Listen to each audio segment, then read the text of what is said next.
A major part of your 12th grade syllabus is based on this electromagnetism. In fact, all the scientific and the technological advancement that happened in the last couple of centuries were possible only after the advent of electromagnetism. I thought electricity and magnetism were two different fields. So did everybody until early 19th century. Then a scientist named Oersted in 1820 discovered that a current carrying wire produces a magnetic field around it. A decade later, Faraday found a way to produce electricity using magnets. So these two seemingly unrelated fields of electricity and magnetism were unified, which we now call by the name electromagnetism. This electromagnetism is basically comprised of three parts. The first one being electrostatics. Here we learn about static charges, charges at rest. We learn about electric charges and their properties. When these charges start moving through a wire, so they produce electric current on the wire. So that's about this current electricity. These moving charges also produce magnetic field around it. So that is about this magnetism. So we'll be looking at all these aspects one by one, right? So here we'll be starting with our first chapter, electrostatics. So these are the topics we'll be looking at one by one in this chapter. So the first one is about electric charges, and then force between electric charges, and then electric field, and then electric dipole, electric potential, capacitors. So these are the topics in this chapter, so that we are going to look at one by one, right? So today we are starting with our first topic, electric charge. Do you expect me to remember all the concepts that I learned in 11th? Of course you need to remember all the concepts that you've learned last year, but don't waste your time revising all those concepts now. That can be done later, because we have a lot more to do here. Don't worry, I will remind you of all the concepts that are required for us here, okay? In fact, if you remember all the concepts that you have learned in the chapter gravitation, so there is hardly anything more to do in this chapter electrostatics. See, most of the things are very much similar. So there you have gravitational force, so here we have electrostatic force, and gravitational field, and here electric field, and gravitational potential, here we learn electric potential. So most of the things are very much similar, but I will assume that you only have a very minimal knowledge of gravitation, so we'll start from the very basics, okay? I appreciate that. But wait a minute, there is one thing that we can't do without, that is not physics but mathematics. You should have a basic understanding of the concepts like vectors, differential calculus, integral calculus. If you're not very confident of these concepts, after this class you go back, revise and come for the next class, right? Because we don't have time to revise all these concepts, alright? Now especially this integration. If not the complicated methods of integration that you will anyway learn in your math course, at least you should know the basics of how you apply this integration in physics, right? How and when you apply integration methods in physics concepts. So these things are important, alright? So learn these concepts and come for the next class, alright? Sure. Okay, today we'll start with our first topic called electric charge. So this concept of electricity has been around for thousands of years without the concept of electric charge. People observed that when two things were rubbed together, so some kind of a force developed between these two. See, you must have done this experiment, right? Say this comb was rubbed against your hair, so this is now electrically charged, so this will attract now some pieces of paper. But there was no explanation to that. So people saw lightning, they only thought that it was an act of God. Okay, there was no proper explanation to all these phenomena, right, until this moment. One day Benjamin Franklin got so bored that he wanted to fly a kite. He snatched a kite from his son, he started flying it. This was no ordinary kite. He attached a metal rod with it, and at the other end of the string he attached a metal key. And when the lightning struck, he observed that there was some spark between his hand and the key. He proved that lightning was one form of electricity. So many people like this, our forefathers, have contributed to our understanding of the concept of electricity. We are reaping all the benefits, enjoying all the luxury. Okay, enough of stories. So hereafter we'll only be talking to the point, and we'll try to learn everything about electric charge through these 16 points. So most of these points you might already be familiar with. Nevertheless, we'll start from the very basics. And here is the first point.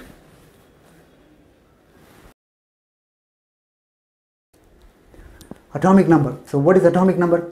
No, I'm not teaching chemistry, I just wanted a heading. So atomic number is the number of protons in an atom. So this is what uniquely defines the nature of an atom, right? So this number is unique for a particular type of atom. So the point here is that in a normal state, an atom has equal number of protons and electrons unless you mess with it. Take for example this lithium atom. So it has 3 electrons in the orbit and 3 protons in the nucleus.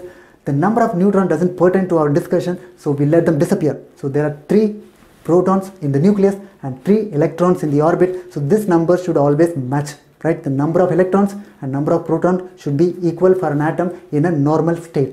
Do you understand? So that is the first point I want you to know, just in case you didn't know this already.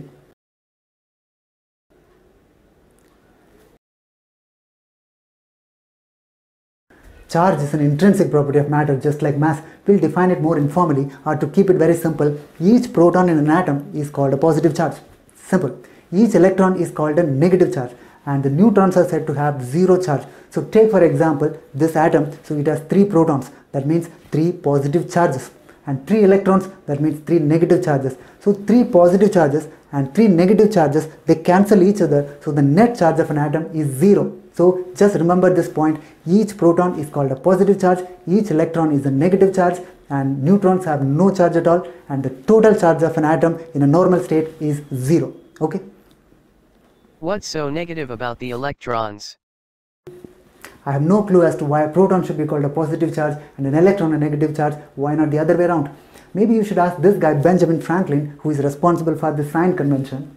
That was a random call. It could have as well been the other way round. Benjamin Franklin didn't know the concept of protons and electrons. He only observed that there were 2 types of charges of opposite nature. He randomly called one of them positive, the other one negative. But it so happened that what he called a negative charge was due to excess electrons. So we are forced to call an electron a negative charge. But it would have made more sense to call an electron a positive charge and a proton a negative charge, because see, when an atom loses electrons, it becomes positively charged. But generally, when you lose something, you become negative. But it is not the case here. And also the direction of electric current is taken to be the direction of flow of positive charges. But what actually flows is an electron, right? So that means the actual direction of electric current is taken to be in the direction opposite to the actual flow of particles. So a lot of confusion, right? All these confusions could have been averted had we defined an electron a positive charge and a proton a negative charge, but damage has already been done, so nothing much can be done about it. So we've been used to this for quite some time and we are sticking to that. So convention over convenience. Okay, now the point here is that an electron is negative charge and a proton is a positive charge, and in an atom, so equal number of electrons and protons are present, so that means the net charge of an atom is 0. So that is the point number 2, so that you're supposed to know. Alright.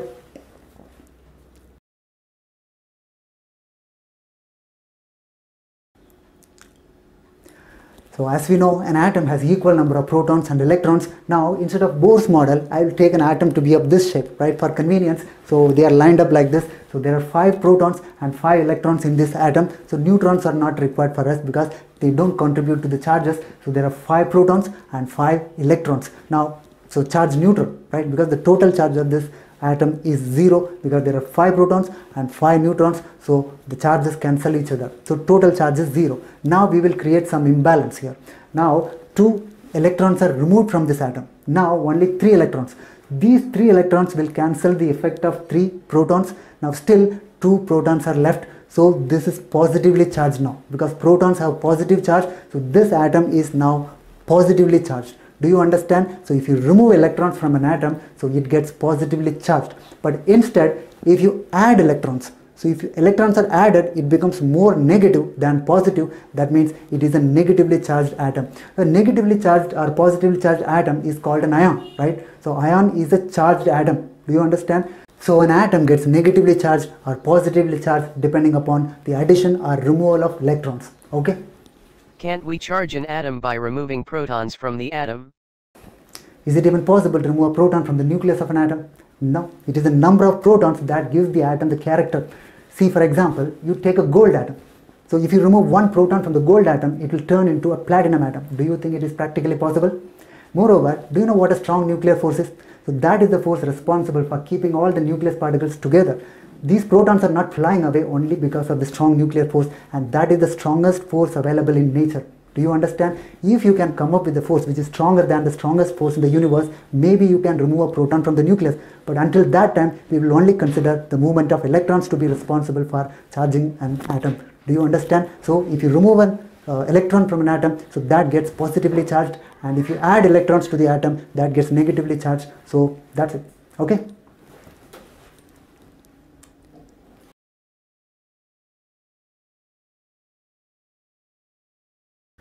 Before we get back to the charges again, let's have some basic idea about the mass of the subatomic particles. So take for example this electron. So electron has mass, so 9 times 10 to the power minus 31 kilogram.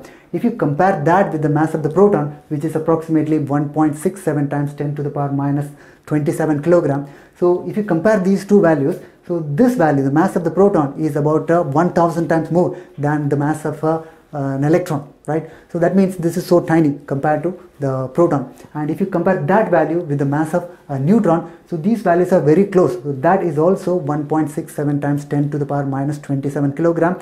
So only it is marginally bigger. You understand? So the difference here is often ignored. So the difference is so small that we will consider the mass of a proton to be approximately equal to the mass of a neutron, but still the mass of a proton is little less than the mass of neutron. You understand?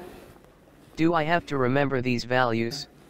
Usually it is not necessary to remember these values. If you are required to use these values in a question, you will be provided with the data in the question itself. So don't you bother memorizing these values, but at least have some basic idea about the relationship between them. Okay.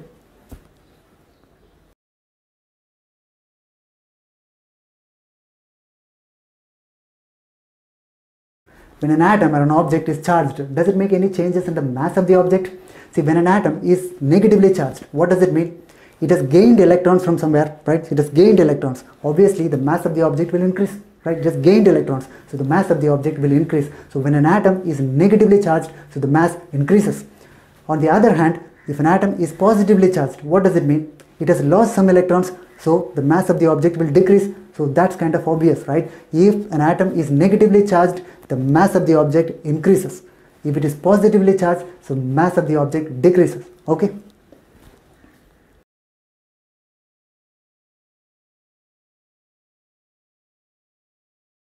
So we'll talk about the charge of the elementary particles like protons and electrons. So the charge of one proton is denoted by the symbol E. So that is called the elementary charge or the fundamental charge. Now similarly, the charge of an electron is minus E, right? Because we know that the charge of a proton and electron are negatives of each other. So that means if that is taken as E, the other one is taken as minus E. But what is the value of this E? So that value of E is found to be 1.6 times 10 to the power minus 19 coulomb. See, this coulomb is the unit of charge. We'll talk about it in a while, but for now you take the unit to be coulomb. So this value of E, that is the charge of a proton or an electron, so that is 1.6 times 10 to the power minus 19 coulomb. Okay. How was this number found? See, the process by which we arrived at this number is not part of our discussion here, so that is not required for us. You must have done this in chemistry, right? There is the Millikan's oil drop experiment. So that is the experiment using which we came up with this number, right? So that is not required for us. What you need to remember is this value. So this value is important for you to remember. So 1.6 times 10 to the power minus 19 coulomb. So that is the magnitude of the charge of a proton or an electron. Is that okay? Right. Now, so this value is called the elementary charge or the fundamental charge. Why is it called elementary charge? So this is the minimum possible magnitude of a charge that an object can have, right? Can an object have charge which is less than this? I mean, I'm talking about the magnitude, right? A charged body can have minimum charge only this, because an object gets charged only due to the movement of electrons, right? If one electron is removed, so that means, so it will have charge this much. Alright, if two electrons are removed, it will have charge 2 times this value. So the minimum charge an object can have is only this much, 1.6 times 10 to the power minus 19, because a proton cannot be further divided into different parts, right? So the minimum charge of a proton is the minimum charge of an object. But protons can be further divided into quarks. Quarks? You're talking about something which I have no knowledge of. Of course, protons can be further divided into quarks, up quarks, down quarks. That means the charge of a proton can also be further divided into quarks. So this cannot be called elementary charge. That's what you're saying. But the problem here is that quarks cannot be removed from a proton, right, or an electron. So that means the charge cannot be further divided. So the charging of an object or an atom happens only because of movement of electrons, not because of quarks. So one electron is removed from the atom, so it gets positively charged with charge this value 1.6 times 10 to the power minus 19. If two electrons are removed, 2 times the charge. So that means the charging is only due to movement of electrons, not due to quarks. So that is why we call only this value as the elementary charge. So that is the minimum charge that an object can have. Do you understand? So the elementary charge or the fundamental charge, that is the minimum charge or the magnitude of the minimum charge that an object can have. So that has value this 1.6 times 10 to the power minus 19. So that is the magnitude of charge of a proton or an electron. Okay.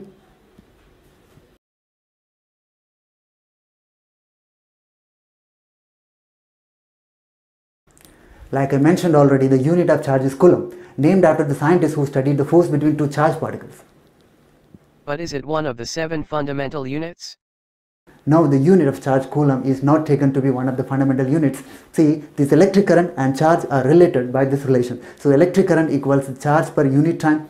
So when two quantities are related, so we can take the unit of one of them to be the fundamental unit, the other one can be taken as the derived unit. Now, though charge is the basic thing from which the concept of electricity arose, but still we take the unit of electric current, that is ampere, to be the fundamental unit. Now we can write coulomb in terms of ampere. So the definition goes something like this. See, 1 coulomb of charge is the amount of charge flowing in 1 second with 1 ampere electric current. See, this definition will make more sense when we discuss electric current in detail. Okay, so later we will talk about electric current in detail, but just for the time being, just take this as the definition of 1 coulomb of charge, right?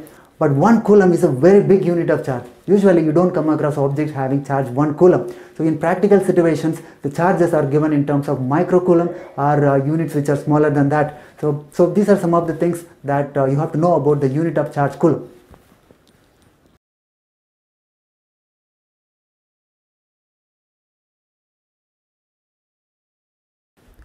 Now we'll talk about the charge of a body. So charge of any object is due to the excess or deficit of electrons. When electrons are removed from the body, it will be positively charged, and electrons are added, it will be negatively charged. So take for example, so this object, it has say 5 protons and 5 electrons. So that is not practically possible, 5 protons, 5 electrons, but just for convenience, we take a very small number like 5. So 5 protons and 5 electrons. Suppose you remove 1 electron from this, so it will become positively charged, right? Equal number of protons and electrons, so the net charge is 0, but when you remove 1 electron, it will become positively charged. So the charge is only due to that 1 proton more in number compared to the number of electrons, right? Instead, if you remove 2 electrons from this body, now the charge is only due to the excess 2 protons, right? 3 electrons. Cancel 3 protons. Now the charge is only due to the excess 2 protons. So what is the charge here? So 2 times the charge of a proton. So that means 2 times E. So generally we can say that the charge of a body is N times E, right? So what is N? Number of protons.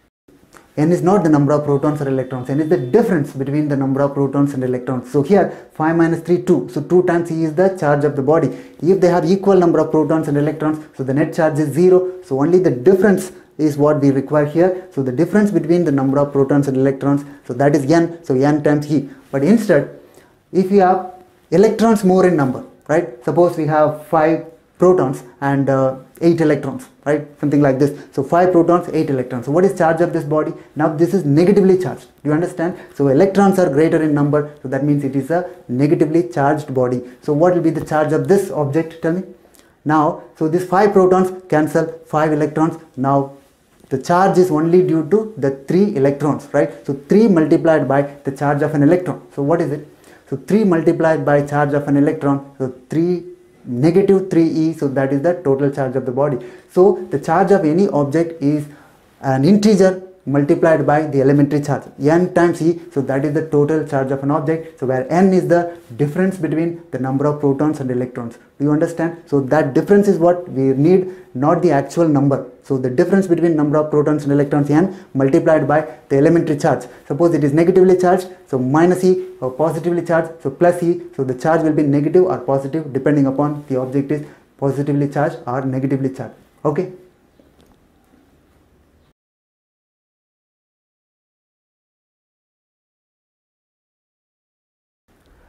So quantization of charge, it is nothing different, the same thing that we've discussed in the last case, right? Like the charge of a body is always an integer multiple of the elementary charge. You understand? So n times e, n is an integer multiplied by one basic quantity. So that is the charge of any object. See, the minimum positive charge that an object can have is e, right? That is the elementary charge. So the next possible charge is 2e. Next possible charge is 3e. So always the charge will be an integral multiple of e. So it can be positive or negative, but always an integer times the elementary charge e. So it can never be like 1.5e or 3.5e. So not possible. Only an integral multiple of the elementary charge, right? See, it is like this. So take for example, a ball is put inside a glass. Now the mass of one ball is x kilograms. Now you put another ball. What will be the total mass? I mean, not including the mass of the glass. Now only the balls. So 2x. 3 balls, 3x, now 10 balls, 10x. So the mass of the balls will always be an integral or the integer multiple of the mass of one ball. So that means it is quantized, right? Now on the other hand, you take that example.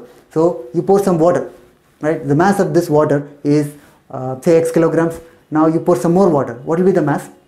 Maybe 2x or maybe 2.5x depending upon the quantity. So that increases continuously. So not like this. Here this value, the mass of the balls, increase only as a multiple of the mass of the elementary mass, right? That is the mass of one ball.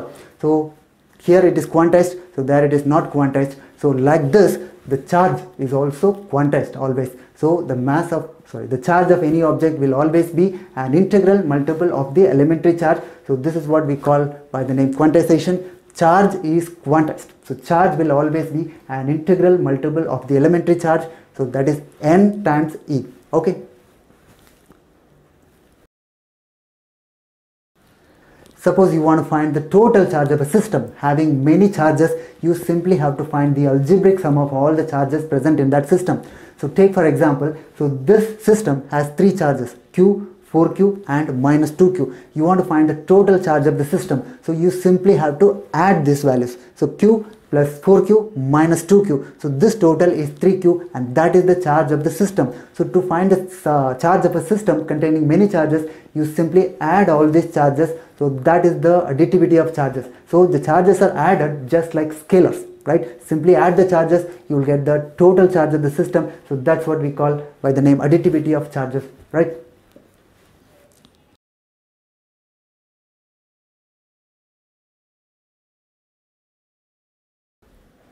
See, the total charge of an isolated system is always conserved. So just like energy. So take for example this system. It contains some charges. So this is an isolated system, which means it is not in any electrostatic contact with the other object. So that means there is no way it can lose or gain charges.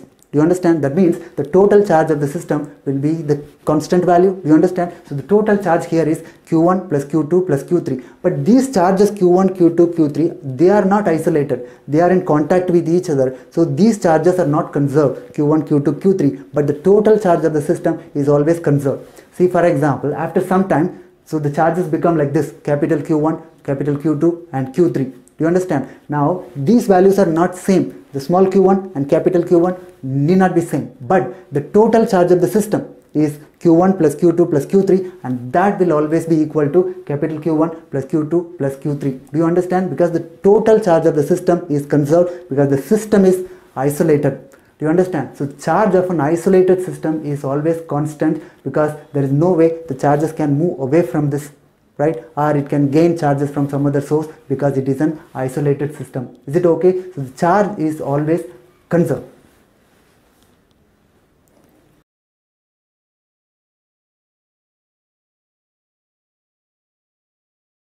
So this is a very well-known fact, right? So like charges repel each other, unlike charges attract each other. So take for example these two positive charges, so they repel each other, and two negative charges repel each other, and a positive and a negative charge, so they attract each other, right? Like charges repel each other, unlike charges attract each other. But why do unlike charges attract each other? That is the law of nature. You should only ask God. See, opposites always attract each other, right? Otherwise how will life flourish in the planet? Right? See, there are some explanations. See, even the gravitational force of attraction has some explanation. Newton thought that two objects simply attract each other, right, due to gravitational force. But later on, Einstein said that the gravitational force is not due to the simple attraction between these two particles. Now, the space itself is bending to bring these two objects together. So there are explanations to gravitational force also. Similarly, so there is an explanation for electrostatic force. When two charged particles, two positively charged particles come together, they exchange some virtual particles. They exchange something. So it is like this. So you are throwing some object at somebody. Now there will be a thrust in the backward direction. You will tend to move in the backward direction. But that person throws something at you and he will try to move away from you. So there is a force of repulsion. Okay, so there is some kind of explanation. So same phenomena happens between two charged particles like two protons or two electrons. So they virtually exchange something, so thereby they are getting repelled. So there is some kind of explanation. We don't need all this at this stage. Simply remember this fact that like charges repel each other, unlike charges attract each other, right?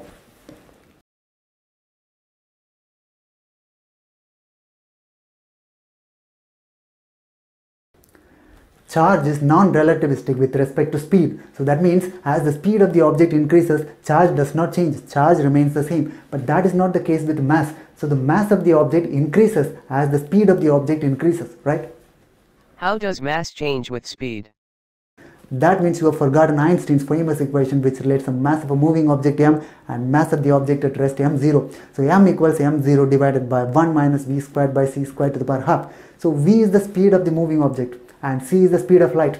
See, usually this difference is hardly noticeable because v is very small compared to the speed of light c, which is very huge. So v squared by c squared is approximately 0. So m usually is equal to m0. But when you move at a speed close to speed of light, or at least the speed comparable to speed of light, then so there will be an appreciable difference.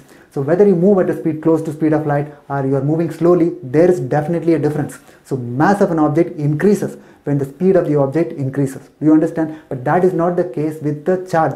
Charge remains constant.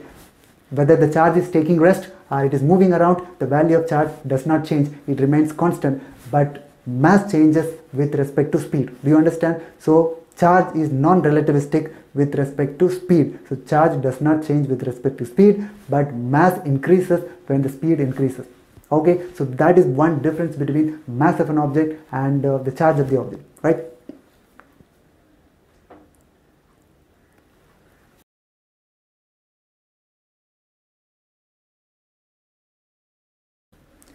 See, there are certain types of materials in nature which allow electricity to pass through them very easily. They are called conductors. See, in an atom, the outermost electrons are loosely bound to the atom. They can easily escape, so they can move from one atom to the other very easily. So what is electricity? Movement of electrons. So when electrons can move from one atom to the other, so that is when electricity is produced. So there are certain materials in the nature which have these free electrons in abundance. So like metals, most of the metals are conductors. They have these free electrons, so that means they carry electricity very easily. See, in our electrical circuit, mostly this copper wire is used because that is a metal which carries electricity easily. That is a conductor. So most of the metals are conductors. The human body is a conductor. See, when you touch a live wire, you get electric shock, right? So because you are a conductor, so human body is a conductor, earth is a conductor, so there are many conducting materials in nature, right? So these materials are conducting materials because of the presence of the loosely bound electrons, so which can move from one atom to the other very easily. So these materials are called conductors, okay?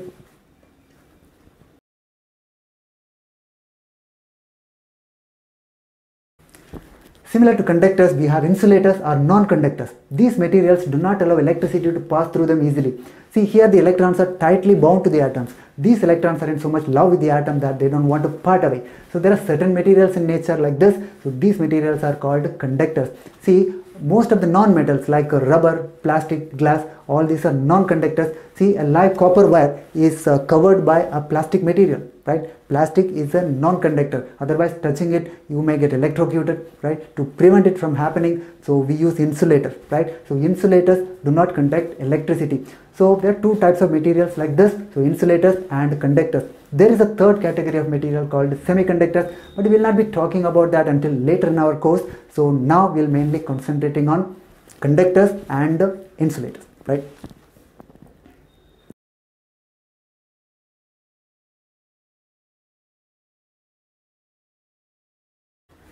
See, there is a process called earthing or grounding. See, when a charged body is connected to the earth by a conducting wire or by any means, the excess charges will flow to the ground.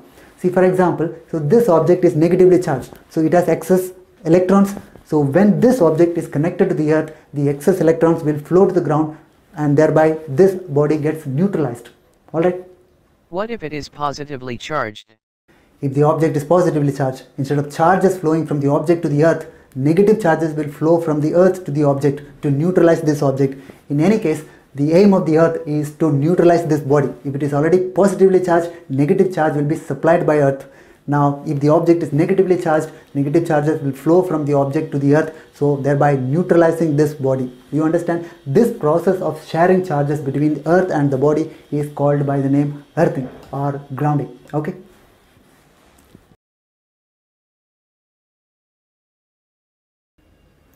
So we're done with all the points related to charges that you should keep in mind. So here is the summary of all those points for your reference.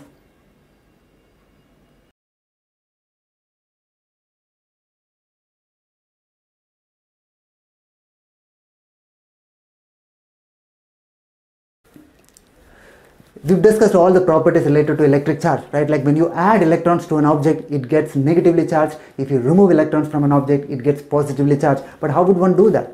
So what is the method to add or remove electrons from an object? So this can be done by three methods called conduction, induction and friction. These are the methods by which we can charge an object, right? So let us do it one by one. Conduction. So conduction is a very simple method. See, for example, this sphere. So it is a conducting sphere. Only conductors can be charged by this method, not insulators. It is a conducting sphere, like a metal sphere. So this is an uncharged sphere. Now we want to charge this. So how will you do that?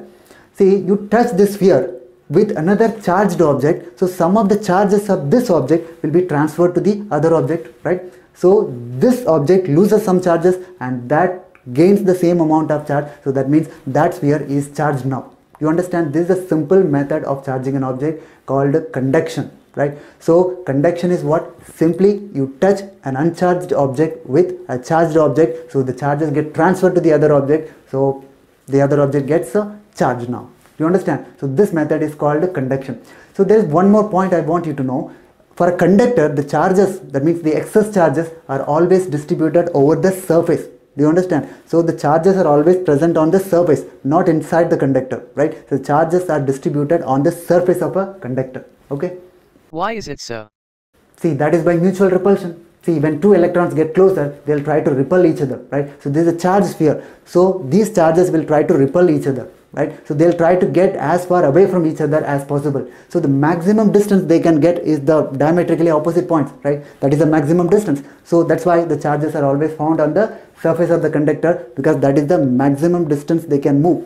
You understand? So the charges of a conductor, right? That means the excess charges of the conductor are always found on the surface of the conductor. So these are the 2 points that you have to know. So the first one is, when you want to charge a conductor, you touch that object with the charged object. Do you understand? So that is the method called conduction. And also the charges of a conductor are found on the surface of the conductor. So they are distributed on the surface of the conductor, right? So this is one of the methods of charging an object called conduction. Okay?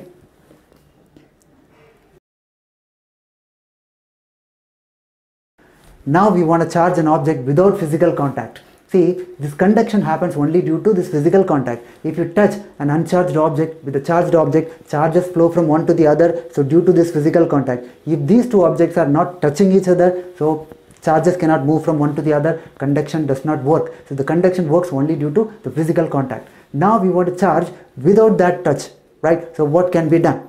Now you take this rod, a metal rod, again a conducting rod. So only conductors can be charged by this method also. Do you understand? So this is a conducting rod, but that is uncharged. Now you bring another charged rod close to this. That is still uncharged, because charges cannot move from this to that without contact. So now we just get it closer to that thing. But suppose this is a negatively charged rod. So what happens? So because of the repulsive force, all the negative charges of that rod will move away from this, right? Because of repulsion. So that end of the rod is charged with the negative charges. Do you understand? So that means this end is positively charged. Do you understand? So this process is called polarization, right? So which means one end becomes positively charged, other end is negatively charged. So these are called induced charges. Alright, more about that later. Now here one end becomes negatively charged, the other end becomes positively charged. But still that rod is uncharged now, because the total charge of that rod is 0, right? The net charge is 0. But one side, okay, one end is negatively charged, the other end is positively charged. So what do you do? Simply, you cut this rod into two halves. You understand? Now it has become two objects now. So the one part of this rod is now negatively charged, the other part is positively charged. Now we have two objects which are charged now. So one of them is negatively charged, the other one is positively charged. Do you understand? So we got charged objects without physical contact. So two objects now instead of one, but we have broken that into two pieces. So these two pieces are charged now. Alright, this process is called charging by induction. Okay? Can't it be done without damaging the object? Now we want to charge an object by induction without damaging that object. Okay, now let us take two spheres, okay, touching each other. So these two are two separate spheres but kept touching each other. Now same process is repeated. Now you bring a charged rod close to this. Now the same thing happens here. So one end of the sphere, which means that sphere becomes negatively charged, because all the negative charges will move to the other end and positive charges this end. So that means So that end is positively charged, negatively charged. So this end is positively charged. Now you separate these two spheres. Instead of cutting, you simply separating. So that's all. So that sphere is now negatively charged. This sphere is positively charged. Do you understand? So this can be used as a process of charging a sphere by induction. You understand? These two spheres are charged now. So one end is negatively charged. The other sphere is positively charged. Is that okay? What if we don't have two spheres? Now you have only one sphere, but you want to charge by induction. Okay, that can also be done. So this is just one sphere now. Now you bring this charged rod close to this. What happens? One end of the sphere, the other end becomes negatively charged. So this end becomes positively charged. Now you connect the other end to the ground, right? So that is the process called earthing, right? Or grounding. So the other end is connected to the ground. So what happens? Those negative charges will move to the ground, right? So that means the other end of the sphere is neutralized now. This means the charge of the other end is 0. Alright, so only this end is charged now with the positive charges. Is that okay? One end of the sphere is now neutralized, the other end is positively charged. Now you remove all these attachments. Now this sphere is now positively charged. You understand? So this sphere becomes positively charged only by induction. So now we've also used the process of earthing here. So this can also be used as a method of charging by induction, right? So these are the different ways of charging an object by induction. So this is the second method of charging an object by, induction, right? So induction is one of the methods of charging an object. Okay. See, these methods, conduction and induction, work only for conducting materials, right? Insulators cannot be charged by these methods because these methods, conduction and induction, work only on the free flow of electrons, right? Electrons should flow from one to the other. But in insulators, so we don't have those free electrons. So electrons don't move from one to the other that easily. So we cannot charge an insulator by these methods, conduction and induction. Then how will you charge an insulator? So this method works, right? The charging by friction. Suppose you rub two objects against each other. So what will happen? They heat up? Yes, as the temperature increases, these lazy electrons, you know, so in insulators we have electrons which don't move from one to the other that easily. So these electrons gain momentum now. That means they become more active. So these electrons will now are relatively free to move from one to the other. So some of the electrons from this object move from this to the other.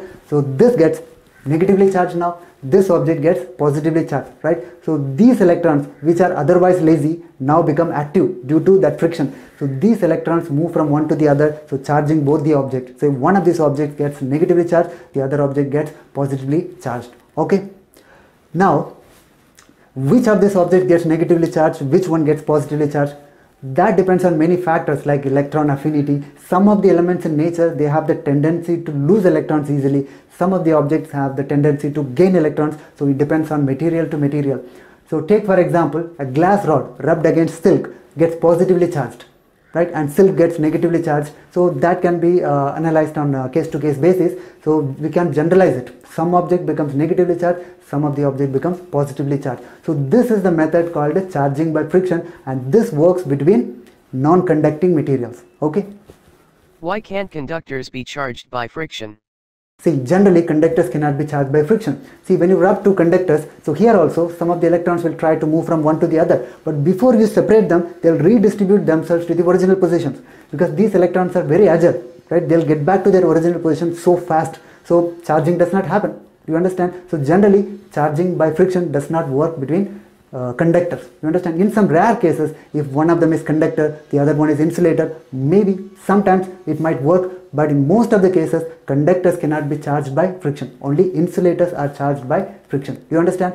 So that's it. So these are the methods of charging. So the three methods of charging are conduction and induction, which work between conductors, and the friction method works for insulators. You understand? So these are the methods.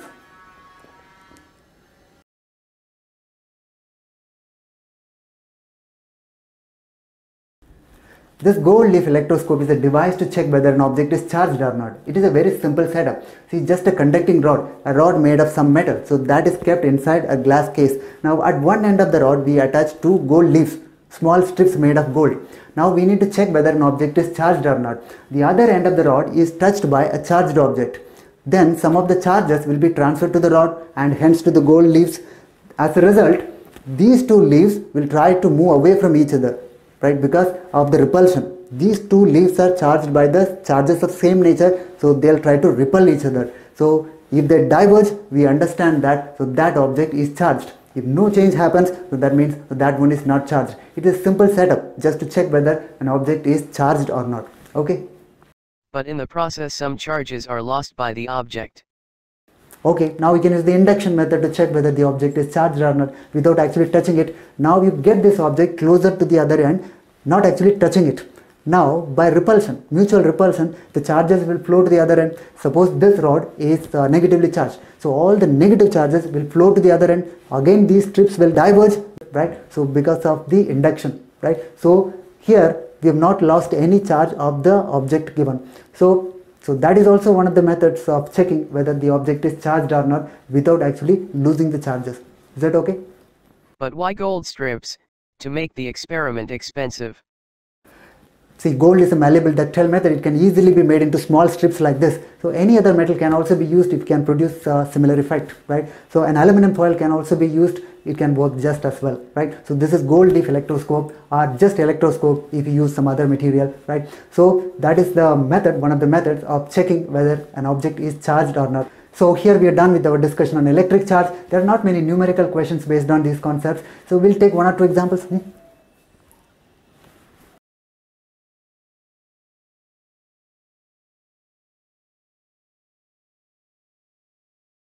A charged metal sphere loses 10 to the power 5 electrons when it touches another uncharged metal sphere. The charge on the other sphere will be. So it's a very simple question. Charging by conduction happens.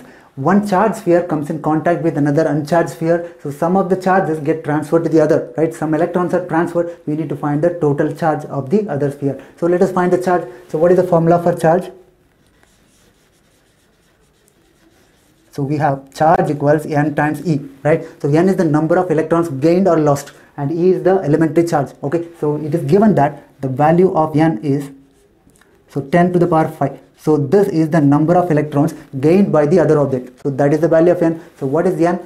The difference between the number of protons and electrons. Initially it was uncharged. It had equal number of protons and electrons. Now it has gained these many electrons. So that is the value of N. So that multiplied by charge of each electron. So this is the number of electrons gained multiplied by charge of each electron will give you the total charge. So E, that is the charge of an electron, which is 1 minus 1.6 times 10 to the power minus 19. See, this is minus because it is negatively charged. So the charge of each electron multiplied by the number of electrons. So that's it. So this is minus 1.6 times 10 to the power minus 14 coulomb. So that's it. So this is the total charge of the other object. Do you understand? So very simple question. So we have the number of electrons gained and multiply that by the charge of each electron. So that will give you the total charge of that object, right? So very simple question just for the sake of it. A conductor transfers charges at the rate of 8 microcoulomb per second to another object.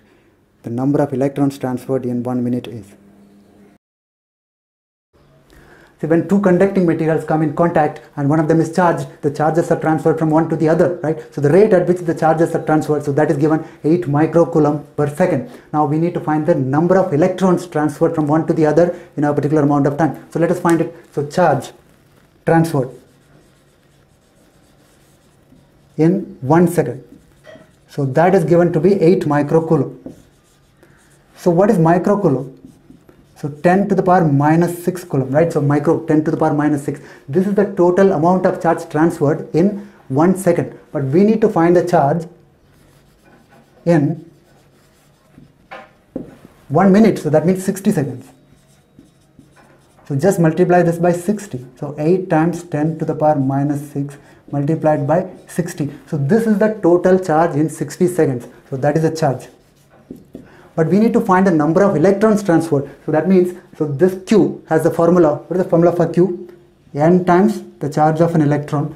So N times E is the total charge. So Ne equals, so this value, so 8 times 10 to the power minus 6 multiplied by 60. Now we need to find the number of electrons, which is this value divided by E. So 8 times 10 to the power minus 6 multiplied by 60 divided by E value. So that is charge of an electron or proton. So that is the elementary charge, which is 1.6 times 10 to the power minus 19. So if you do the calculation here, so we'll get 8 divided by 1.6, that is 5 times, multiplied by, so this is 60, so 6 multiplied by, so 10 to the power, so 10 to the power, so this is 13, so 10 to the power 14. Or we can say 3 multiplied by 10 to the power 15. So that is the number of electrons transferred in 60 minutes. So that is the answer to the question.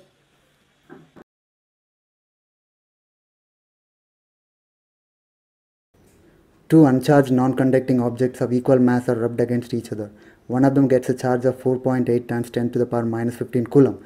The difference in masses of the two objects will be. When two non-conducting materials are rubbed against each other, charging happens by friction, right? So one of them loses some charge, so the other one gains the same amount of charge. Now there will be a change in mass also, as we have discussed. When an object becomes positively charged, so there will be a reduction in the mass, and negatively charged object gains mass. So what will be the change in mass? Initially these two objects are given to be of equal mass. Now there will be a change. Now we need to find the difference in the masses of these two objects. So let us find it. So what is the total charge transferred? Okay, so the charge of this object is given to be 4.8 times 10 to the power minus 15. So this is the charge transferred from one to the other. So what is the formula for charge? So that is n times E, right? So the number of electrons multiplied by the charge of an electron. So that equals the same value, 4.8 10 to the power minus 15. Now we need to find the number of electrons. So that is 4.8 10 to the power minus 15 divided by the charge of an electron, okay, or proton. So we just need the magnitude of that. So 1.6 10 to the power minus 19. So this value is 3 times 10 to the power 4. So this is the total number of electrons transferred from one to the other. So the mass will also be transferred, right? So the mass transferred. So one electron has mass what? So that value is known, 9 times 10 to the power minus 31. Now the number of electrons is also known. So just multiply, will get the answer. So the number of electrons multiplied by the mass of one electron. So Me, well, let's denote by this number Me, mass of one electron multiplied by the number of electrons. So that is the change in mass. So that will be 3 times 10 to the power 4 multiplied by mass of an electron, which is 9 times 10 to the power minus 31. So this value is 27 times 10 to the power minus 27. So this is the mass gained by the other object, right? Now the same amount of mass is lost by this object, you understand, which means the difference in the mass. So the difference here is equal to twice of that, because the other object has gained and this object has lost the same amount of mass. So the difference will be twice of this, 54 times 10 to the power minus 27, or we can write it as 5.4 times 10 to the power minus 26 kilogram. So that is the difference between the masses of the two objects after they get charged. Okay. The total positive charge due to only the positive charges of 1 gram of oxygen gas is. So here we need to find the charge due to only the positive charges in 1 gram of oxygen gas. See, the net charge of oxygen gas is 0 in an uncharged state, right? The number of protons and number of electrons are equal, so the net charge is 0. But that is not the question. We only need to find the charge due to the protons, only due to the positive charges. So the question is simply this: find the number of protons, multiply that by the charge of a proton. So our first aim here is to find the number of protons in 1 gram of oxygen gas. Do you understand? So let us find it. See, so first we will write the molecular mass. So this value you are supposed to know, that is 32 gram per mole. That is the molecular mass of oxygen gas. Okay. Now what is meant by molecular mass? So that is the mass of these many molecules, right? So 6.02 times 10 to the power 23 molecules. So these many molecules have mass 32, but we want the number of molecules per 1 gram. So number of molecules is simply, so this is the total mass. of these many molecules. Now we want the number of molecules, so that is same as this value, 6.02 times 10 to the power 23 divided by 32, right? So the number of molecules is simply this value multiplied by, divided by the total mass. So that's it, number of molecules per 1 gram. Is it a physics question or chemistry question? It's more of a chemistry question than physics question. You can ignore this question if you want, okay? Now let us find the number of atoms. We know that the oxygen molecule has 2 atoms, right? So O2, so simply this is 6.02 multiplied by 10 to the power 23 divided by 32 multiplied by 2, because each molecule has 2 atoms, so number of molecules multiplied by 2 is the number of atoms. Okay, done. Now we want to find the number of protons. So that is the atomic number of oxygen, right? So what is atomic number? That is 8, which means per atom we have 8 protons. So these many atoms are there, so we want number of protons, multiply this by 8. So this is 6.02 times 10 to the power 23 divided by 32 times 2, number of molecules multiplied by 8. That will give you total number of atoms. Now we have found the number of protons. So we found the number of protons multiplied by the charge of a proton. So that will give you the total charge, right? The total charge due to protons only. You understand? Because these many protons are there, which is 6.02 times 10 to the power 23 divided by 32 multiplied by 2 times 8. This is the number of protons. Multiply this by the charge of a proton. So that is 1.6 times 10 to the power minus 19. You understand? So this calculation should give you the answer. So this 1632, 2 times this, which is 3.01 multiplied by 1.6 times 10 to the power 4. Do you understand? So that will be, so 3 times 1.6, approximately 4.8 times 10 to the power 4 coulomb. So that's all. This is the charge only due to the positive charges, which means only these protons contribute to this much of charge. So the electrons will contribute to the same amount of charge. So same amount of charge the electrons also have. That's why this they balance each other. The total charge is 0, but only due to the protons we have charge this much. Is that okay?